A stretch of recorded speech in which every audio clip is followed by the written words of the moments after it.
Bismillahirrahmanirrahim. Alhamdulillahi rabbil alamin. Wassalatu wassalamu ala sayyidina Muhammadin wa ala alihi wa sahbihi ajma'in. Amma ba'd. Alhamdulillah kita bisa bertemu kembali untuk melanjutkan pelajaran kita kemarin. Kemarin telah kita bahas tentang penetapan bulan Ramadan.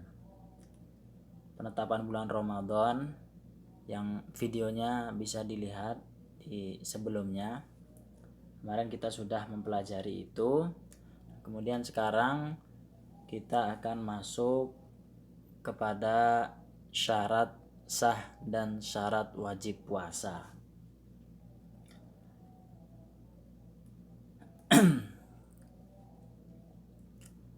Di sini ada dua. Yang pertama syarat sah, yang kedua syarat wajib. Adapun syarat sah antara lain adalah Islam, berakal, suci dari haid atau nifas, kemudian mengetahui waktu puasa. Jadi syarat sah di sini ada 4.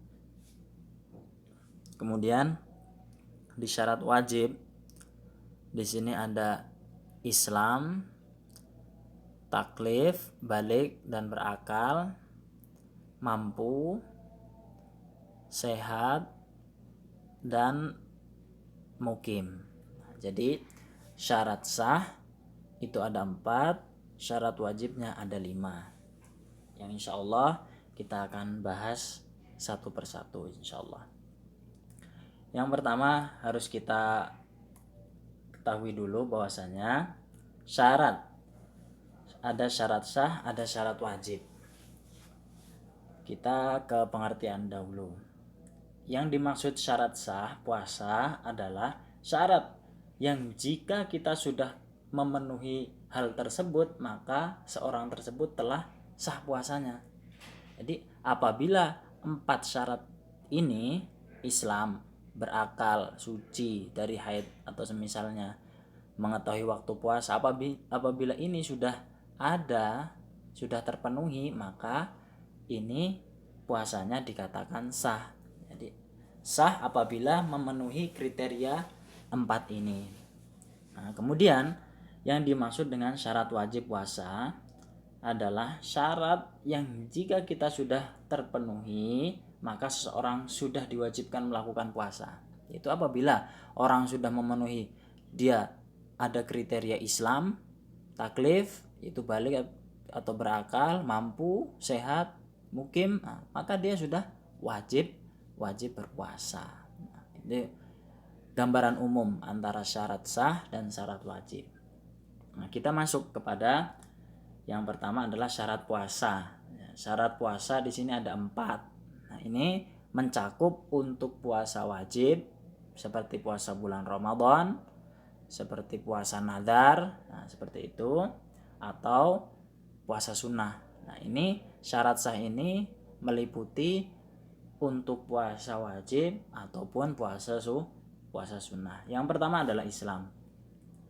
Jadi tidak sah puasa untuk orang kafir, baik itu kafir asli maupun murtad. Nah, seandainya bukan Islam maka puasanya tidak sah, begitu.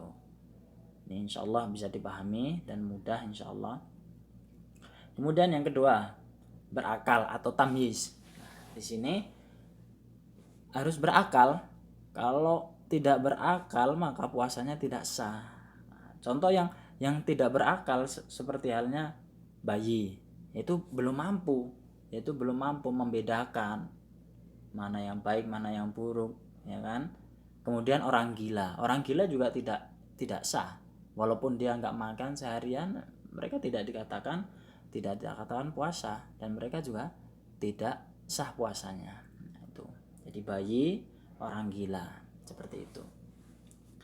Kemudian yang ketiga adalah suci dari haid atau semisalnya nifas atau wilada. Nah, ini tidak sah puasa orang yang haid atau nifas atau dia melahirkan.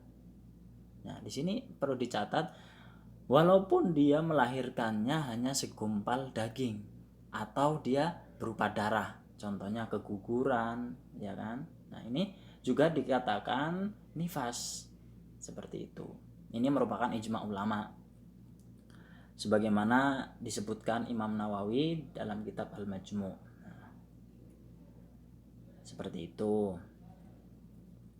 Dan nifas atau haid ini mewajibkan qadha.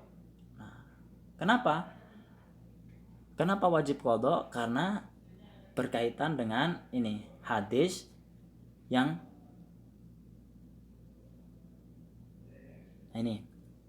hadis dari Mu'adzah. Ia pernah bertanya kepada Aisyah radhiyallahu anha. Hadis tersebut adalah dari Mu'adzah. Dia berkata, saya bertanya kepada Aisyah seraya berkata, kenapa gerangan wanita yang haid mengqadha puasa dan tidak mengqadha sholat? Maka dijawab oleh Aisyah radhiyallahu anha, apakah kamu dari golongan Hururiyah atau Khawarij? Aku menjawab, aku bukan Hururiyah, akan tetapi aku hanya bertanya. Dia menjawab, kami dahulu mengalami haid, maka kami diperintahkan untuk mengqadha puasa dan tidak diperintahkan untuk mengqadha salat. Jadi di sini perintah Nabi, perintah Rasulullah Shallallahu Alaihi Wasallam. Jadi kenapa tidak mengqadha salat tetapi mengqadha puasa? Ya memang seperti itu keadaannya. Ya memang seperti itu perintahnya. Nah, di sini gitu. Kemudian yang keempat yaitu mengetahui waktu puasa. Nah, artinya yaitu dilakukan dari mulai terbit fajar hingga tenggelam matahari. Nah, ini untuk waktu puasa. Dan nah ini perlu dicatat juga, dan bukan pada hari-hari terlarang puasa. Apa contohnya hari-hari terlarang puasa? Ya seperti Idul Fitri, Idul Adha, hari Tasyrik, 3 hari setelah Idul Adha itu. Nah, di situ waktu-waktu yang haram berpuasa, ya. Maka harus mengetahui waktu. Nah, apabila ini sudah terpenuhi, Islam berakal, suci dari haid atau semisalnya, mengetahui waktu puasa, ini sudah dikatakan sah puasanya, begitu. Kemudian kita masuk ke syarat wajib puasa.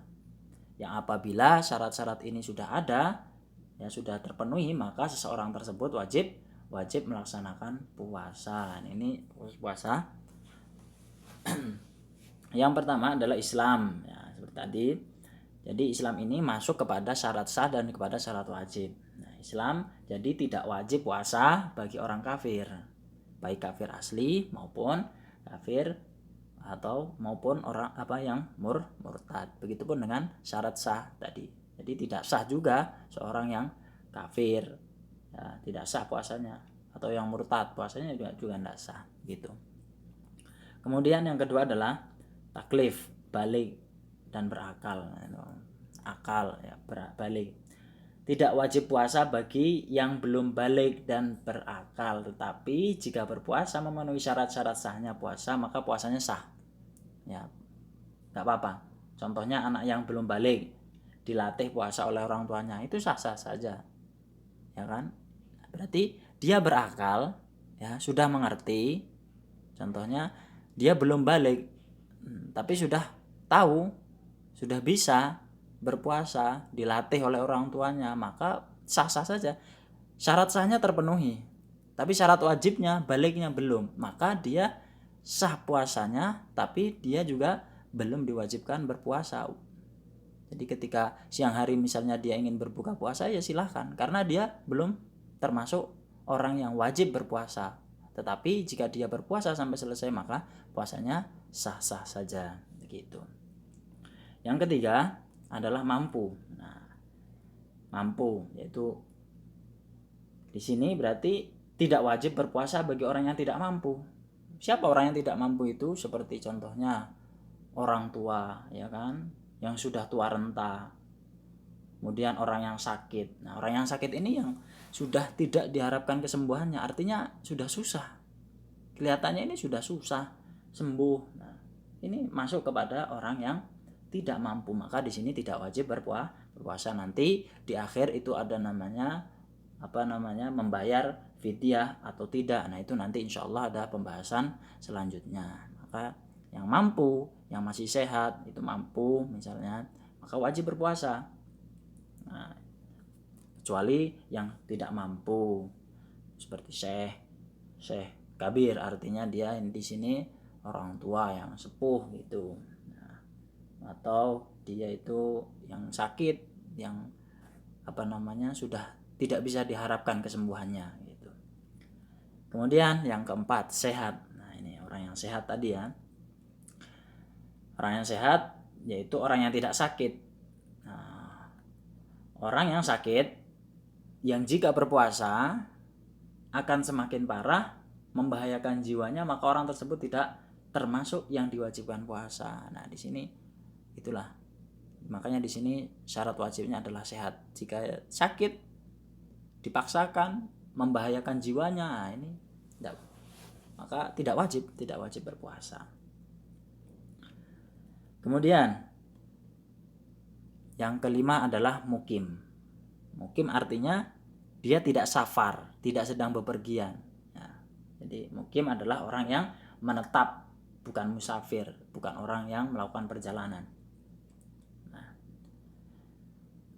apabila dia musafir, maka dia tidak wajib berpuasa. Tapi musafir yang bagaimana? Nah, musafir di sini yang pertama harus dengan catatan pergiannya itu untuk sesuatu yang mubah atau tidak untuk sesuatu yang haram, tidak untuk sesuatu yang maksiat.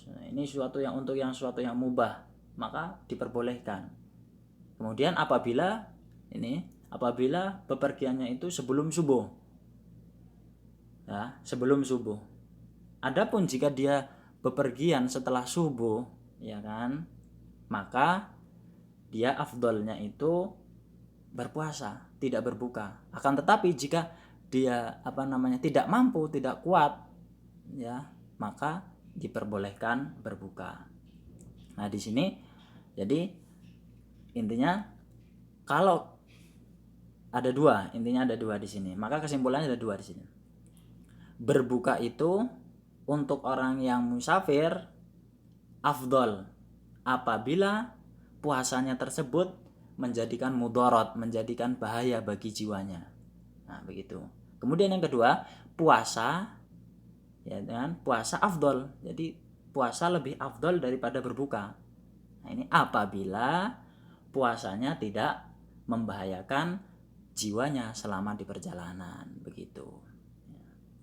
Nah, jadi di sini syarat-syarat, ada syarat sah, ada syarat wajib. Terkadang itu ada yang puasanya itu menurut kriteria puasanya sah, tapi tidak wajib. Begitu. Ada yang dia wajib berpuasa, tapi tidak sah. Contoh seperti ini. Dia sah berpuasanya, tapi tidak wajib. Nih, contohnya seperti tadi. Anak kecil, ya kan, yang masih belum balik, dilatih puasa.